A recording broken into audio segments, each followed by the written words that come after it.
அனைவருக்கும் வணக்கம். நெல்லையில் காதல் விவகாரத்தில் படுகொலை செய்யப்பட்ட கவின் அவர்களுக்கு நீதி வேண்டியும்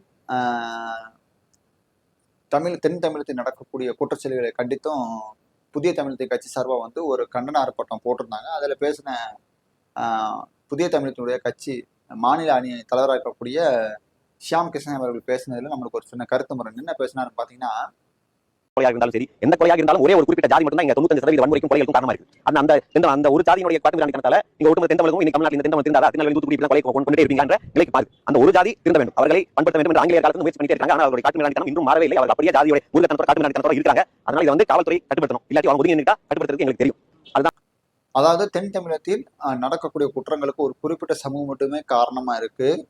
அதனாலதான் இவர்கள் மீது ஆங்கிலேயர் குற்றப்பரம்பரை சட்டத்தை பாய்ச்சினாங்க அப்படின்னு சொல்லி வரலாற்றுக்கு சம்பந்தம் இல்லாத ஒரு கருத்தை மக்கள் மத்தியில பேசியிருக்காரு.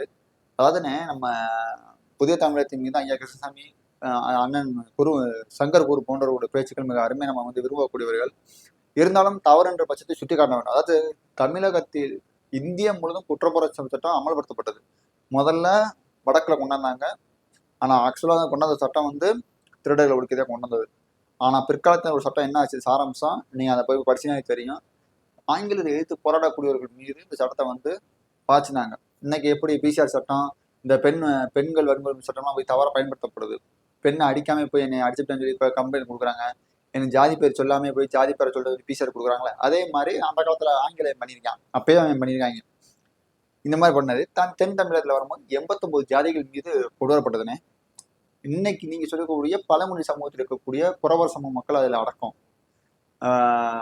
பட்டியல் சமூகத்தில் இருக்கக்கூடிய பறையர் சமூக மக்கள், வேப்பூர் பறையர் சமூக மக்கள் அதுல அடக்கம். இந்த நீங்க சொல்லக்கூடிய குற்றப்பரம்பரை சட்டம் சொல்றீங்க பாருங்க, கொண்டாந்தாங்க என்ன. அப்ப இந்த தென் தமிழ் நடக்கக்கூடிய இவங்களுக்கு இந்த பிரச்சனைகள்லாம் இவங்களும் காரணமா அப்படின்ற ஒரு கேள்வி வருது. அதாவது நீங்க எதன் அடிப்படையில இந்த சமூகம் தான் குற்ற சமூகமா இருக்கு, இந்த 4 நாதாரி பண்றதை வச்சு இந்த மொத்த சமூகத்தையும் அதாவது தேவர் முக்குளத்தோர் நீங்க சொல்ல வர்றது முக்குளத்தோர் சமூகத்தில், இந்த முக்குளத்தோர் சமூகத்துல இருக்கக்கூடிய ஒட்டுமொத்த பிரதிநிதிகள் இந்த 4 பேர். அந்த 4 பேர் ஏதோ போக்குவரத்து பண்றவன், இந்த கஞ்சா ஏதோ 4 அசம்பிளம் பண்ணல, இந்த 4 பேர் தான். சரி, இப்படி உங்க சமூகத்துக்கு எடுத்துக்கிறோமே. உங்க சமூகத்துல ஒருத்தங்க இப்ப சமீபத்துல இந்த பெட்ரோல் மூட்டி வீசினாங்க. சமீபத்துல இந்த அழகேந்திரன் அப்படின்ற ஒரு அருந்ததில ஆணவ கொலை பண்ணியிருக்காங்க. அப்படின்னா உங்க சமூகத்தை என்ன சொல்லலாம் சொல்லுங்க. அந்த 2-3 பேர் தான் உங்க சமூகத்தோட பிரதிநிதியா எடுத்துக்கிறோமா? அப்போ உங்களெல்லாம் பிரதிநிதியா இருக்க வேணாம். நீங்களாம் சமூகத்தின் முன்னேற்றத்துக்காண்டி போராடுறீங்க, சமூகத்தின் வளர்ச்சிக்காண்டி பேசுறீங்க, இருக்கீங்கல்ல. அது மாதிரி சேவர் சமூக மக்கத்துல எவ்வளவு பேர் இருக்காங்களே, இந்த மண்ணுக்காண்டி மக்களுக்காண்டி அன்னைக்கும் போராடினாங்க, இன்னைக்கும் போராடிக்கிட்டு இருக்காங்களே. நீங்க சொன்னீங்களே வெள்ளக்காரன் கொண்டாந்தாங்க, அன்னைக்கு அந்த வெள்ளக்காரன் வேலோடும் வெள்ளக்காரன் வரும்போது பீரங்க துப்பாக்கியோட வந்தேன். ஆனா இவர்கள் இங்க வேலும் வாழுந்தே இருந்துச்சு, எடுத்து போட்டுட்டாங்களே இந்த மண்ணையும் மக்களையும் காக்கிறதுக்காண்டி. போய் வரலாற்றை தேடி பாருங்க, உங்களுக்கு தெரியாத வரலாறா தேடி பாருங்கண்ணே. ஏன் இப்படி வரலாறு கொண்டு அடுத்த தலைமுறைக்கு தவறா போய் கட்டமைக்கிறீங்க? சரி, நீங்க சொல்ற லாட்சிப்படி வந்தா கூட மறவர் சமூகத்தை சேர்ந்தவர் புலித்தேவன், முதல் சுதந்திர போராட்ட வீரர். அவருக்கு துணையா படைத்தலைவர் நின்றது சுந்தரலிங்க குடும்பனார். உங்க சமூகத்தை சேர்ந்தவர், தேவேந்திர வெள்ளாய சமூகத்தை சேர்ந்தவர். அப்புறம் நீங்க சொல்ற சோகால அந்த திருடருக்காண்டியும் குற்றப்பரம்பரை சட்டத்தை சேர்ந்த மறவருக்காண்டி உங்க போய் படைத்தலைவர் நின்றாரா? உங்க சமூகத்தை சேர்ந்தவர் போய் உதவி பண்ணாரா? இல்ல இந்த மண்ணிற்காக இந்த மக்களுக்காண்டி தான் போய் நின்றார். அவரோட என்னன்னே வரலாற்றை போய் தப்பா பேசிக்கிட்டு இருக்கீங்க. மடத்தலைமை என்ன கடத்திக்கிட்டு இருக்கீங்க?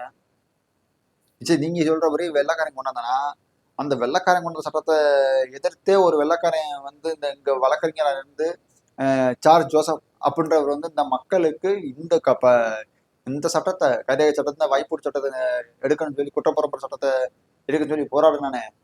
அவனுக்கு தெரியாத அந்த சமூக மக்கள், அப்பனா அவனுக்கு தெரியுது இல்லை இந்த சமூக மக்கள் குற்றவாளிகள் அல்ல, அவனு சொல்லி போராடி இருக்கானே. என்ன நீங்க என்ன ஏதோ 4 பேர் இது 2 குறும்பு பிரச்சனை, அவன் பொண்ணு கொடுக்குறான் பொண்ணு எடுக்கிறேன், அவனுக்குள்ள பிரச்சனை முடிஞ்சு வச்சு இதை கொண்டாந்து சமூக பிரச்சனையா கொண்டாந்து பேசிக்கிட்டு இருக்கீங்க.